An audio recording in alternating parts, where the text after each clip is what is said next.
ಈ ಊರಿರೋ ಮಟ್ಟ ಓಬಯ್ಯನ ಹೆಸರು ಇರ್ತಾವ. ಮುಂದೆ ಹಿರಿಯರು ಈ ಊರಿಗೆ ಓಬಯ್ಯನ ಹೆಸರು ಇಟ್ಟರು ಇಡ್ಬೋದು. ಇರ್ಲಿ ಬಿಡವ, ದೇವ್ರ ಸೇವೆ ಮಾಡಿರೋ ಇಂಥವ್ರನ್ನ ನಾವು ನೆನೆಸ್ಕೊಳ್ಳಿಲ್ಲ ಅಂದ್ರೆ ಆ ಶಿವ ಮೆಸ್ತಾನ?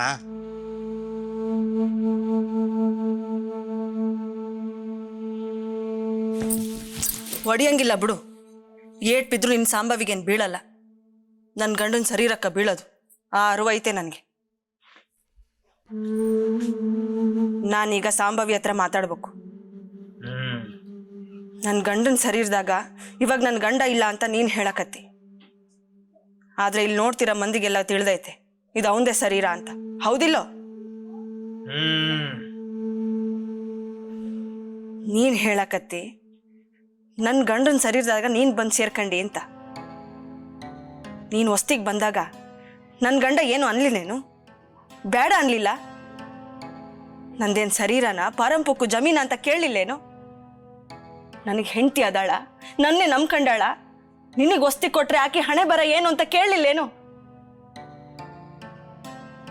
ಬಡವ ಬಾಯಿ ಇರ್ಲಾರ್ದಾತ ಸಿಕ್ಕ ಅಂತ ಸೊಕ್ಕಿರ ಸಾವುಕಾರಗಳಂಗ ಬಡ್ದು ಕೊಂದುಬಿಟ್ಟೇನೋ? ಹೇಳಕ್ ನೀನೆಲ್ ಬಿಟ್ಟಿರ್ತಿ ಹೇಳು? ಹೇಳರ್ ಕೇಳರ್ ಇಲ್ಲದ ಒಳ್ಳೆ ಕೂಸ್ನಂತೊಂದು ಶರೀರ ಸಿಕ್ತು, ನೋಡ್ದೆ, ಹೊಕ್ಕಂಡೆ, ಅಷ್ಟೇ ಅಲ್ಲ?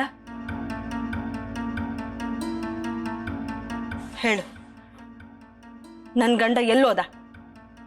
ನನ್ ಗಂಡ ಏನಾದ?